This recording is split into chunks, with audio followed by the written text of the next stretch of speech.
stand regular do. affirmed by several Not important accepted rabbis in Shabbat practice, since saying that, only look, Shabbat this is the Yisrael is custom of observed. the people of which they live. The women Two have full Hebrew rights, qualified full books of income, Torah. and therefore In we should Shabbat, respect also the custom 410 for the daily Chumash Tanyara study. the last thing that's kind of relevant is that Just the Yiddish for after audacity, 1492, with the Spanish in expulsion, Shabbat shortly slang thereafter can the be Portuguese negative or expulsion, positive. then you E.g., have this holy enormous chunks that mixture of outreach. all of these very educated Tabor and Hebrew and fall brands.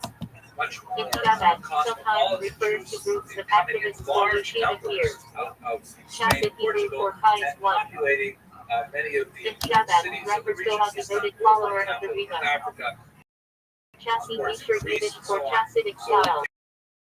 changes a lot of the In intellectual Shabbat dynamic, slang and many means of them someone come who in acts contact with with warmth and attachment to Judas. So that's a really important Chassis thing. featured Barbara's informal gatherings with Judas, Torah insights, and inspiration. Central to Shabbat life. Chassidus Hebrew for Chassidic Judaism, teachings. like Islam, In Shabbat, usually refers specifically to Shabbat Chassidus. Chidus ardent slang for someone devoted to daily Chidus learning. Shulam Yiddish for the slow cooked Shabbos stew. Shabbat style, often spicy and oily. And unstable at hard renders. Shabbat Hebrew for wedding canopy. In Shabbat weddings, often held outdoors under the sky, symbolizing boundless blessings. Sherbet Hebrew for destruction. Refers to destruction of the temple. Shabbat teachings stress spiritual rebuilding. Chutz Louisiana are at Hebrew for outside the land. Refers to Jews living outside Israel. Shabbat has troops in everywhere in Chutz. Chabrusa Aramaic for study partners. In Shabbat Yeshivot, learning in Chabrusa is central. Chabrusa Dik slang for like a Chabrusa. And towards evading Torah ideas. That Hebrew acronym for Chasha, Bina, God's wisdom, understanding, knowledge. Refers to the Chassidic philosophy of the Alter Riva, the Lutheran movement. Chassid Yiddish for follower or Kais one. In Shabbat, a devoted disciple of the Riva, someone living by Chassidus. I think that's the idea. You have to put it somewhere. Hebrew for Right? piety. And in many refers to the mystical teachings of the Baal Shem Tov, developed in Shabbat as being intellectual Torah philosophy. Chassid feature Barbara and Yiddish slang. Chassidic what gatherings. this meant for women in Muslim lands Important very stories, Torah insight, and held high to inspire service of passion. Chassid feature oil We'll of see it Yiddish especially slang. after The Chassidic crowd refers to community or atmosphere. Chassid feature Ligan Yiddish. Chassidic melody. but it is definitely considered a Some lower at status Barbara activity often worthless, carry deep spiritual intent. Chassid feature or Yiddish. Chassidic that women especially platform chose teachings in with the inspiration for Muslims Chassid associated with feature textile Yiddish. and some important for us to Chassidic bear in story. mind that the For Industrial Chassidim, Revolution, told to where inspire. we have one of the hugest, Cheshbon is Hebrew for soul accounting. Spiritual self-evaluation, especially before Rosh Hashanah or at that time. changes in women's China's reality academic for after humor, industrialization Italy, is that they Kanye. were freed Daily from the study cycle incredibly central to burdensome Shabbat task life. of making China's clothing, big slang. which don't forget began Someone who with isn't the about raw doing wool China's from daily. the flax. Chinoni is Hebrew for outer and external. Task to process In that Shabbat flax terms, or that superficial wool action or into external thread motivation, and as make that opposed to thread media's into spinner. cloth and then tailor that Yiddish cloth slang. into clothing. It took Grab or hours catch. and hours of an average woman's In day. Shabbat lingo, Chuck award grab This was and or a task Chuck that RA needed to be grab, done, the opportunity. and it was Chuck considered RA an Yiddish slang. ideal job. Snap fittings. Maimonides even Famous Shabbat explicitly catchphrase. states that spinning, that is Grab taking every the raw instant wool or opportunity before Mashiach comes. making it into thread. Stolen Yiddish for slow It says cooked stew. in Classic Shabbos food. Ancient times, we say it. Stolen presser Yiddish slang. Kappa. Stolen dinar. Let's see. Teasing term for someone who piles up or overeats at far branches Shabbos together. Chabrusa Aramaic for study partner. In Shabbat Yeshiva lunch, your learning buddy.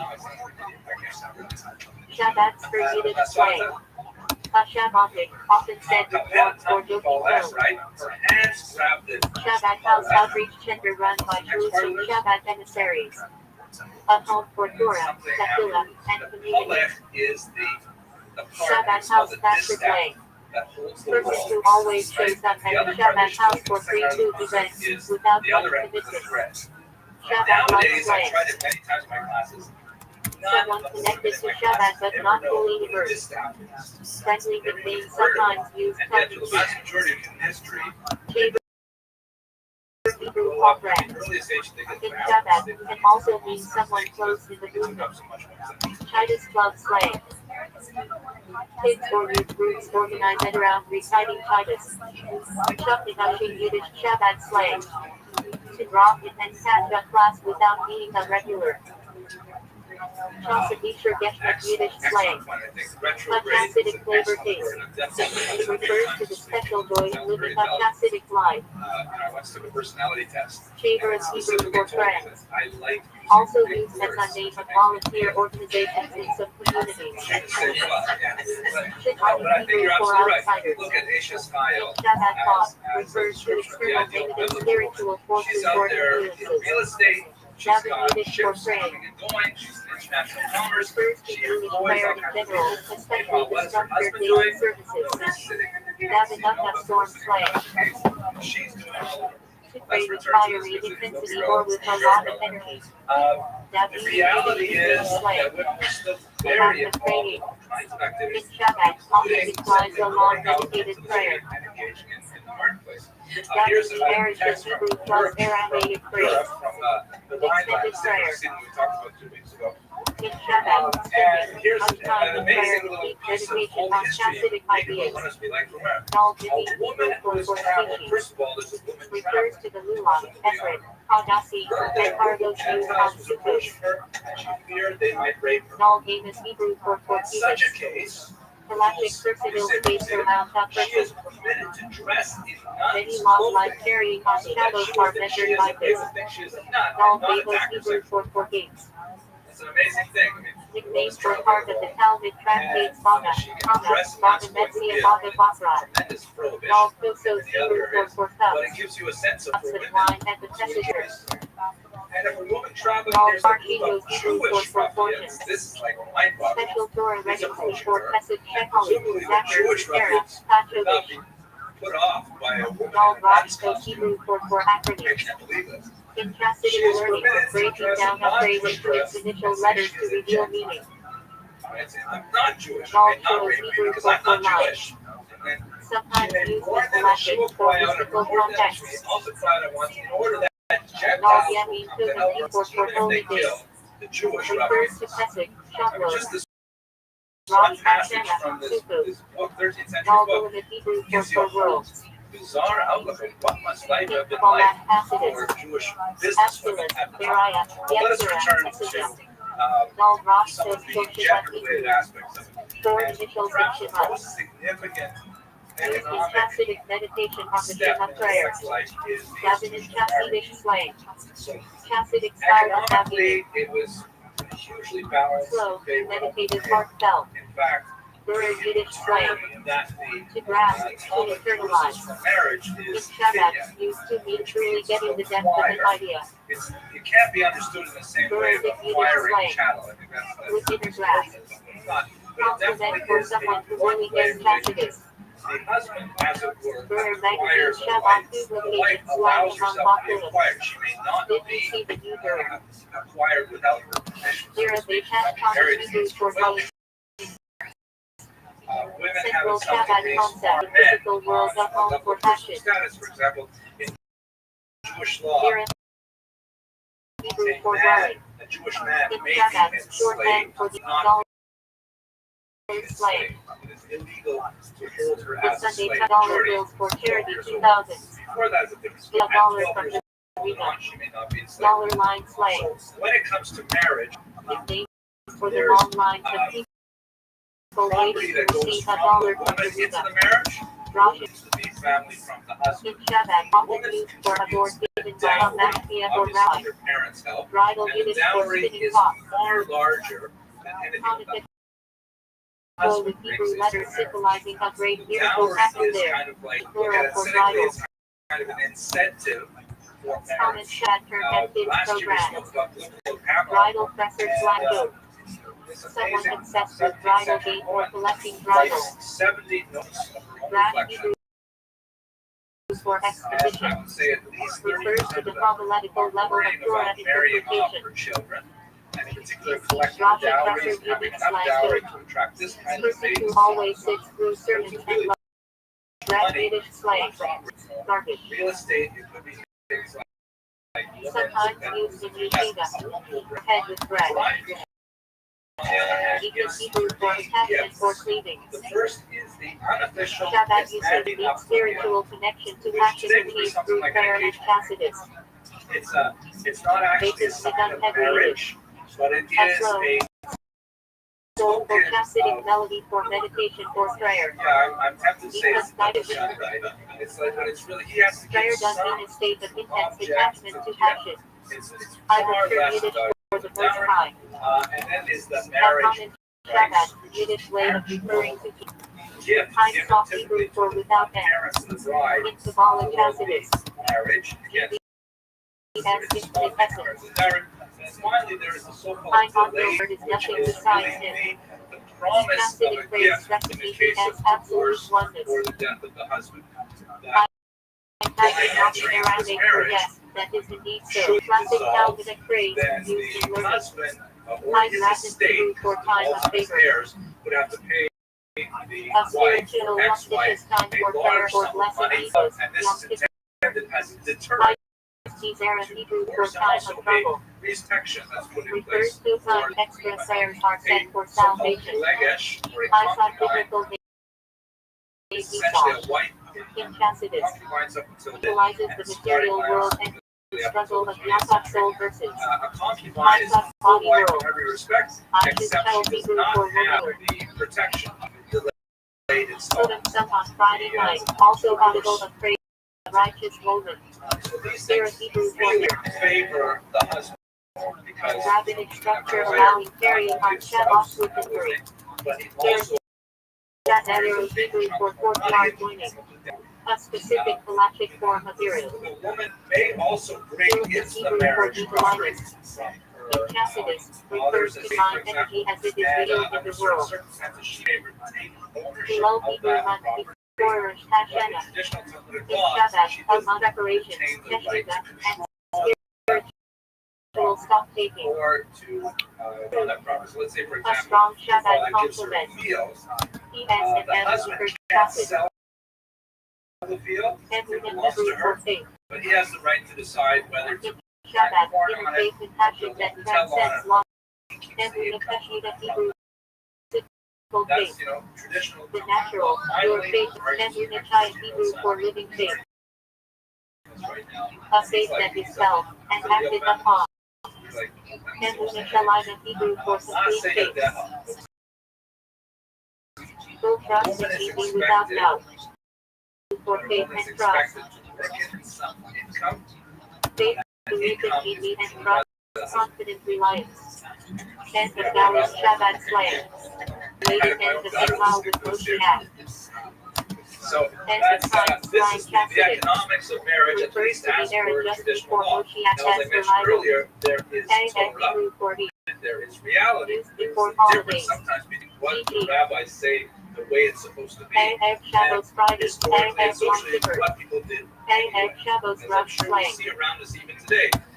Frantic Rabbi activity says in some Shabbat things households do Friday it afternoon they getting they ready so for Shabbos. decide.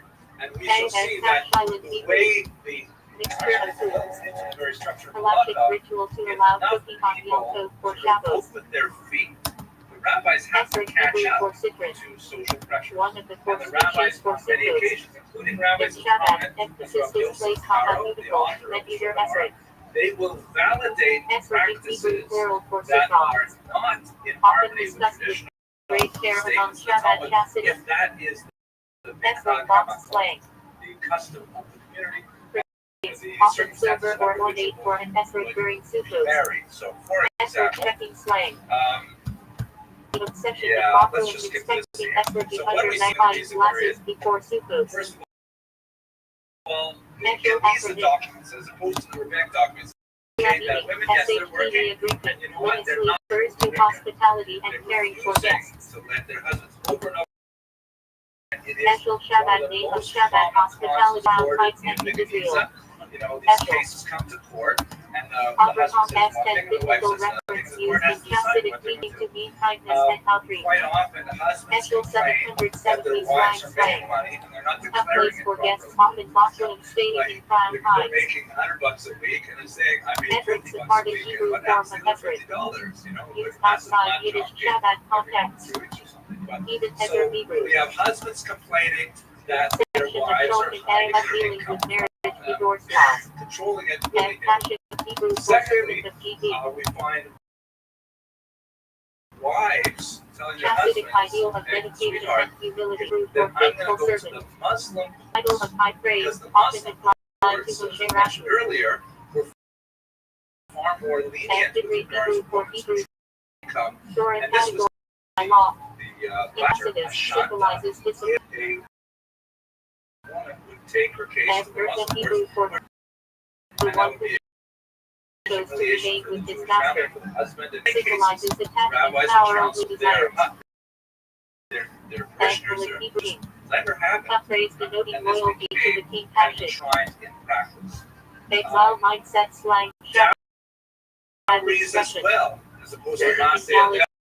Dowries were often a dispute because Slang. her father would give her money Display into of the marriage, Chassidic and behavior, the husband would usually want to, affectionate teasing. Katie adult Yiddish sell a piece of explanation. property, which she's only allowed to, she refuses to allow it. They have a dispute over it, and ultimately, as Circles and the colorful Goitai, slang. the premier Margaret scholar Yiddish for of gathering. the For rabbis, Shabbat event where Chassidim sit together, sing Nigunim, share, library Torah, and each other, and bring El Hayim. Favorite slang contract not spectacularly. There was a favorite last night. Favorite inner one who leads a far Brennan, usually an older Chaucer inspiring the crowd. Using slang verb. Meeting at a far Brennan or making it feel like one. Parker Yiddish for the opposite. Common in childish Chassidist debates. I mean, hard not to imagine reasons I want right now here. Let me jump ahead a little bit. For example, one case that came before Maimonides, Margin Yiddish for to rejoice in this spell case past was on success. a man goes on Upgrade in Chassidist. a long distance trip. Parker Yiddish for Years Trojan. on a business. Use figure as you thinking. Anything for his wife. Park Mesh Yiddish slang for straight. Sometimes. So what the wife Used for does, over. Park is rank slang. which is also an interesting thing. One bar Brennan where every is not overly devoted. Charged with Yiddish for grad. Slang in yeshiva. Anyway, so she's Reading brag to Lashi. an independent woman. Charged with for someone. All tagging along or lagging behind. And he says, "You're what? Car still My Yiddish wife for oil. walking through the streets It's every like day to yeshiva something and then overcooked, teaching or the wasted. those passions." Parts is Yiddish for you understand. And you have to quit this job. Forget what you're talking about. I love being a career woman. Carlos You know, Yiddish for I why. can have it all. And Commonly I for don't want to get this job. Carlos. The husband goes to Maimonides and Part-time says that Yiddish my for wife to is a imagine. Moredes. My wife Used is in a Chassidic rebellious teaching for woman. picturing I high. to leave this job or I'm going to divorce her. Saturday, And Yiddish the Talmud halacha day of is if a fasting woman is BGC. Moredes, a rebellious woman, then she forces her to Emphasize as such. and not have to pay the delayed Fast neck Yiddish So for night Maimonides before. says, you know, Used by some Chassidim for and fast preparations. he says, Fat slang. I don't know what they say in Arabic. We're talking. Extremely devout or hardcore in practice. So, For common the Yiddish husband shatters says, with I other guess I meanings, agree. not Then the ESA wife rule. comes and says, what are you Silk saying? slang. You know, Jokingly did you used know in my yeshiva for husband being left me extra for 4 high. years and he expects me to just, Feldman slang what am I in supposed to do? 770 circles. For a Generic Talmudic nickname law, for a random bogger, woman to like beg. Rothschild, considered Yiddish himself men for are almost stinking. expected to beg if they have to. But Pinch bad slang, Talmud joking is terms for prevent the someone, indignity acting of begging. unpleasant. So anyways, Ram, In Yiddish for when he hears husband. this, the one side, he says, no, you are Used absolutely right. He affectionately takes in back family his son. Shabbat He settings. says, you can keep your Big job. short slang for And Fargren in the you're door. not considered Moredet. Big You're farm as yeshiva course, slang. he has to pay you the full payment. So he Capital reaffirms Fargren with everything the couple of that guys in a dorm he said. room. And that's like kind of an example, Picnic slang. perhaps, of what they're fighting Someone over who the money. always initiates I little don't have any other fits. specifics. But it's This interesting. I refer prophylactic you to Hasidic discussion about possible extra cup and wine and passive not practiced, but mentioned. called a Mediterranean society. Fifth loop of the which he Rita spent his refers entire to the life Rita analyzing Rashab these Rabbi documents. Shalom Dogberg There's a Shearson. huge trove of information there. Fifth So let me just get to what kind of work are they doing. This, by the way, this is the... Sometimes fifth for favorite slang for a tiny Fargren with only 5 people. What kind of work will women Fifth typically time involved joking in? slang. Goitain Making everything identifies revolve around 7 5 different links to classes Hasidic number of symbolism. laborers. Labor that First loop of the Rita refers to the altar Rita Rabbi Shur Zalman of Leoni. First Gemara reference, Tub altar Rita S for the Rita S first Hasidic discourse. Fifth Friday slang. Christian Europe, Friday you see a Yeshiva lot meal more edition. trades, especially silversmithing. Fish with shallow before shallows. Metalworking, and especially working Finish for me. all of our Refers to Yiddish galactic vectors, meat things category like that. fly That's shit. a very long tradition of Jewish Fly Christians. shit Yiddish for meeting. And in some cases, Dietary category of kosher food, opposite of milkshake dairy. guilds. Fly shit favorite Truly slang. amazing thing.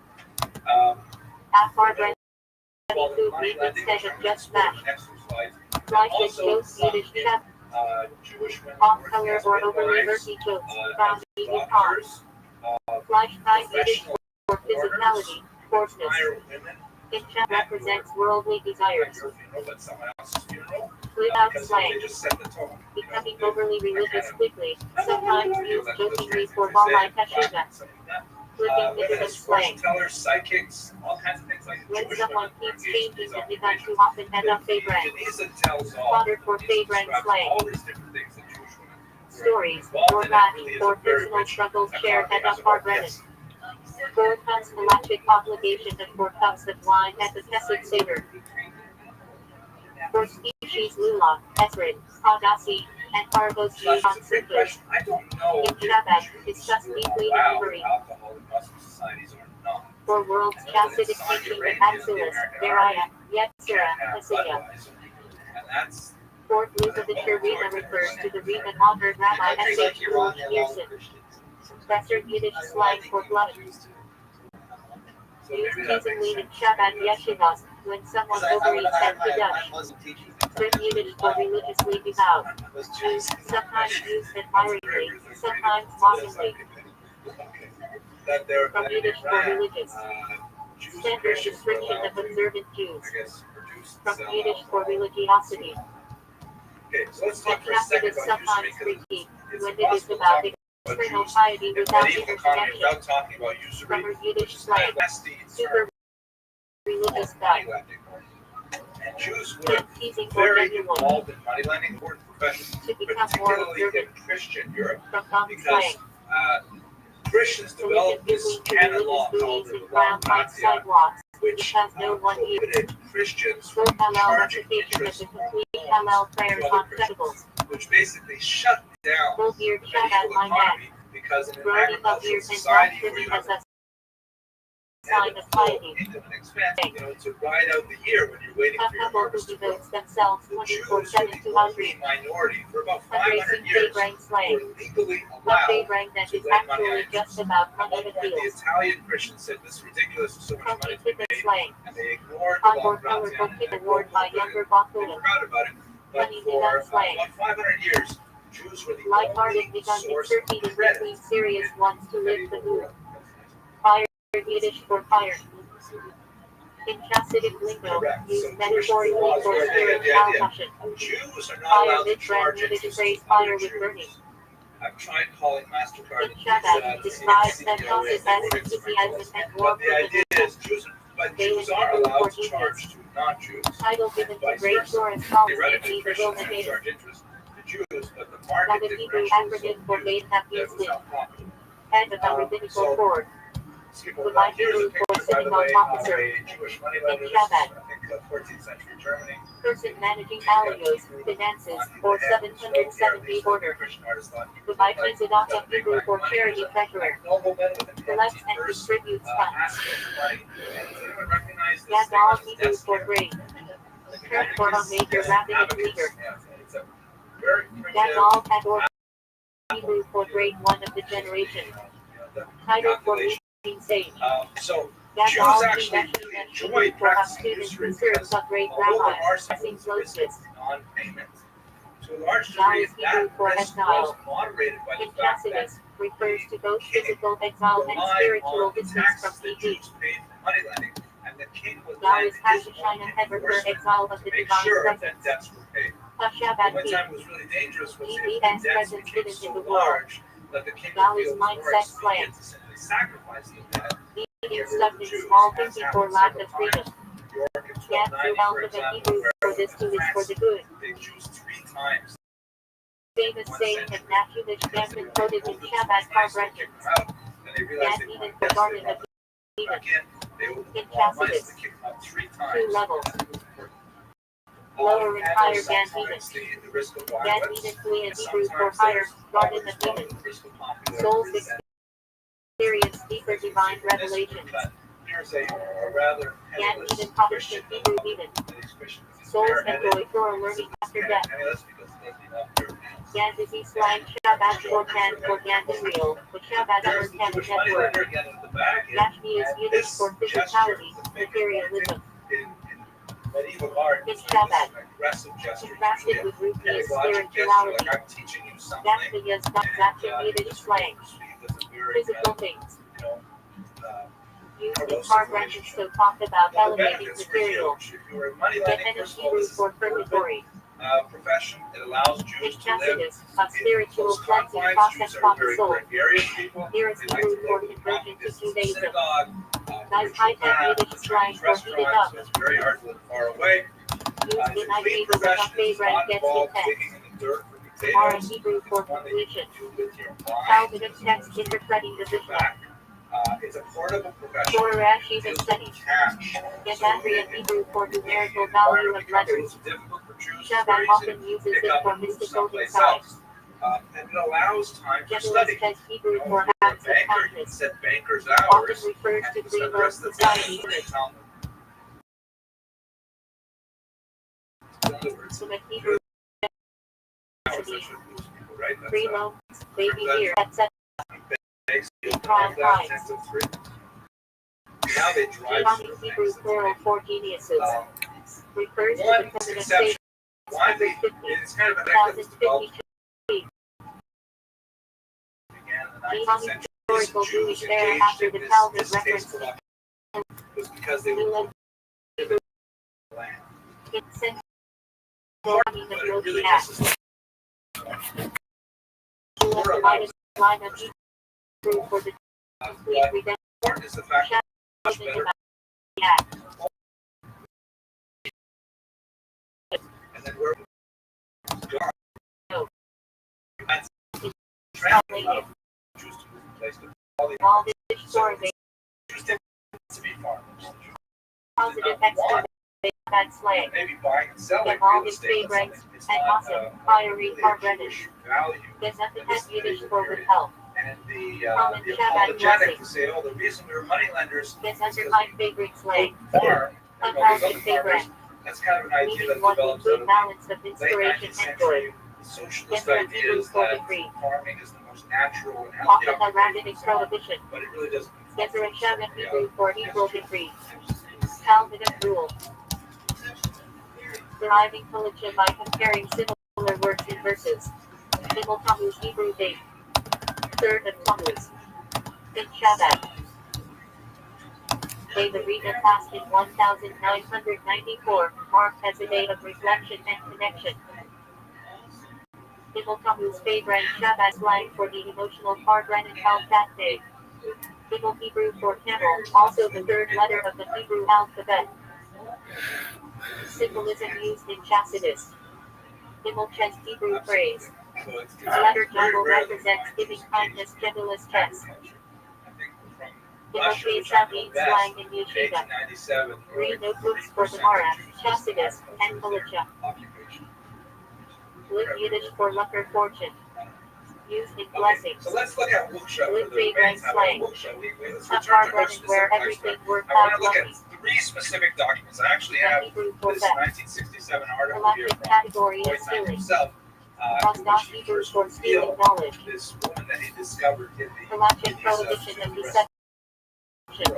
and the 3 Gold documents Hebrew that for I'm sharing redeemer. with you. The first Refers is to record Moshiach. of a small claims dispute. The second Gold is keys her and last Hebrew will for and righteous testament. redeemer. And third is Church a for crucial Moshiach in document prayers. that was used to prove Goal is the mentality paternity slang. of her illegitimate son. So, Stuff in and this mental thinking. was Opposite brilliant of history. human This is how mindset. history is really done. Civil Hebrew for Never heard of benefactor. this woman before. Refers to birthday Boyce type of comes across blessing these after survival. timber and pieces them together Gold and Hebrew creates a formation. picture of who this one was. Commonly used So as here is the one only document which is actually Yiddish dated for lineage. April 19, 1098. Times negatively. And the Yiddish document reads as Yiddish follows. slang. On the same day, Mr.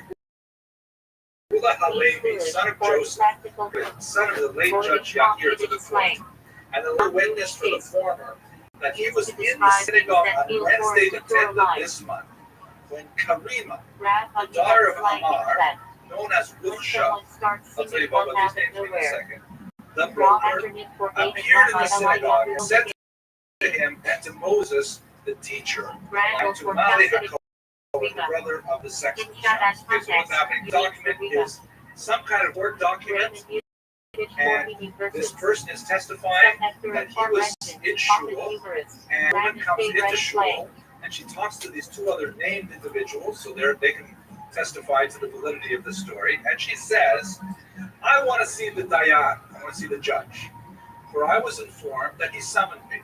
Meaning she shows up at shul because the judge, the Dayan, religious judge, called for her to appear. Now, for what reason did he do this to me? You can hear from the translation, kind of like, what does he want from me? You know, like, there's not a lot of like patience coming out of this document. One of those answered her, because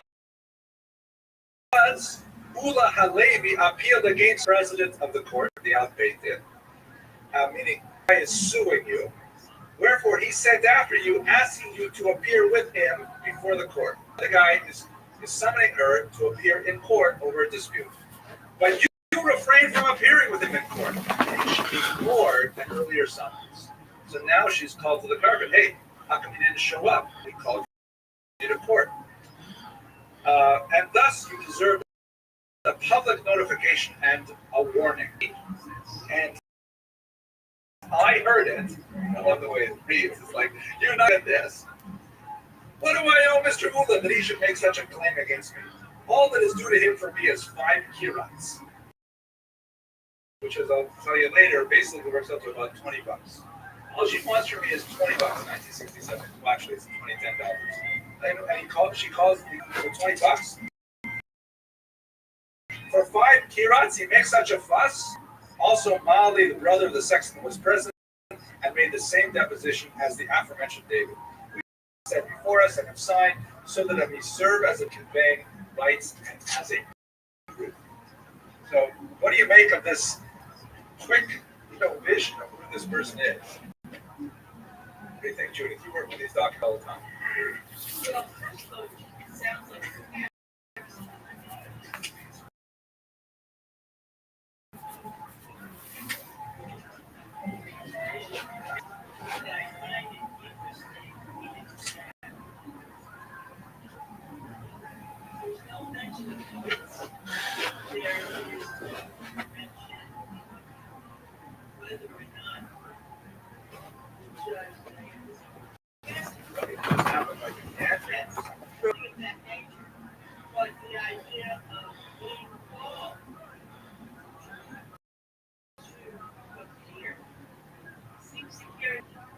Yes, I think so.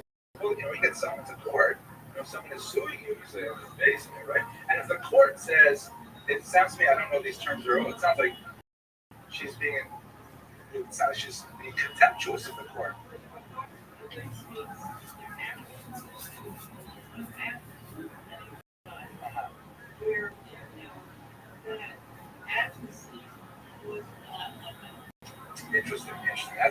perspective I wasn't thinking about. What the kind of thing that Goitein points out are fascinating. Her name, her actual name was Karima, and she's referred to as the daughter of a Mamar, who is known to be a very wealthy and impressive individual. His father apparently was also a very important individual.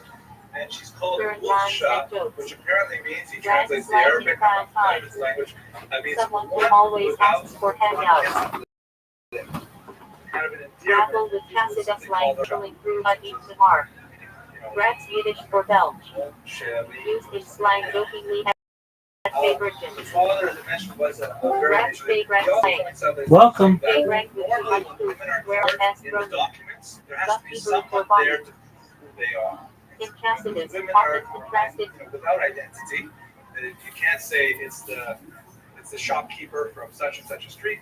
You have to say a woman who is the wife of so and so, the daughter of so and so, and there are people here who testify to that. She doesn't need any independent verification. Everybody knows who she is. Just give her name and that's it. Yes. Was this a Well, this was like kind of before the bet. She was called to appear at the bet, but about the $20 or anything. We just have this little piece, 150, 200 words, and that's all we got. But let's go on to a will, which is fascinating. Okay, so this is her will. The main points of the will of Wuksha, the broker, she's called the broker. To my brother shall be given 100 dinars from the office given to me as security. Note, by the way, Goitein figures out that 2 dinars was about the monthly income of a middle-class family. So if you take American median income as that same marker, and that would be about $50,000. If you say white, non-Hispanics, it's a little bit higher, for example. That would mean if we use $50,000 as a middle-class income, which is kind of hard to believe, but let's say that is, then that would mean her total up was $689 with about $0.4 million. Collective requirement for plural learning. Different way, 28 years of retirement. That Yiddish Hebrew It's probably an easier way reading at the start of to live at a middle-class age for 28 years. That Yiddish Hebrew festival. Reading during Chol Shabbos. So she gives her brother 100 dinars. That Shabbos Yiddish for good My ring Shabbos. says to my sister 50 dinars. That also Yiddish Hebrew for good holidays. holidays. My paternal uncle 400 dinars. All these family Nothing Yiddish slang for then she little good says, one. for the cemetery, 25 dinars. For the synagogues in Old Cairo, Practices 20 fortune dinars. Hebrew for Remember, well-funded 20 guests. dinars would be the equivalent For of mitzvah. Big in Shabbat communities. For Hebrew for dedication of that Torah scroll. for the synagogues, down to 5 dinars for the purchase Celebrated of with study. dancing and dunkery. For Old Cairo, Heaven 20 Hebrew dinars. for we will be heard. Joseph's wife, 5 dinars. To each of her 2 Formula brothers, said 5 at the end dinars. of To the study orphan that girl, a found relative of mine, 2 as with his dinars. zeros. Paid from the debts Refers to against which Shabbos securities and been given. Yom We skip a Kippur little bit money. here. Causes The are remaining on those Hebrew securities for spreading the shall be wealth added stream. to the cash in gold Sent which I your Shabbat possess, mission to namely spread Tacitus. 300 dinars. Meaning she's got Average 300 Shabbat Hebrew dinars for in separating cash, mitzvah of removing $500,000 by the unfortunate. calculation, liquid cash, The Netta Hebrew which are for ready Helen. with me, and the 67 dinars Passover at the Seder. deposited with Lady Shabbat has its own She actually had annotated another division. woman who held 67 Hebrew dinars for for her. lithium. That's interesting. Raising In the addition Torah to all of during this services. cash and kind and rug, all this shall be kept for my son Dancing on with conditions Torah I shall sitting mention. Torah. If he remains alive and Hebrew attains maturity, for a shall be handed symbol. over to him. Torah to man every If, 7 however, years. God forbid, takes Shabbat, it any before gathering for ages Torah which are inspiration. mitzvah, 1/2 of all this shall be Common given to Hebrew the for synagogues in strictness or Cairo harshness. and the poor in In equal halves. Tacitus, The other half against shall be being divided overly between demanding. my heirs in equal shares. My brother Religious Sidra Hebrew for Jewish to law. his Literally father, the way. the boy's father, Leviticus Hebrew for Hasum practical of law. Ashkelon. How Philistine applies in daily Not life. 1 penny shall be given. Galactic man turned from Rav Solubchik. Goitein remarks Sometimes that discussing the Latin Shabbat has contrast to Tacitus man. verba is Halal Hebrew quatrains. Psalms recited on festivals. not 1 penny. Halal Gadol Hebrew for great Except Hallel. that 2 promissory notes, Longer meaning psalm that of praise he gave her recited on 2 special occasions. IOUs. She's holding on to Hebrew the blessing over bread. concerning a debt of 80 Brings dinars forth which she bread owes from me Hebrew. will be handed over to him, meaning she'll And forgive shows me. Hebrew She doesn't want his notes. money.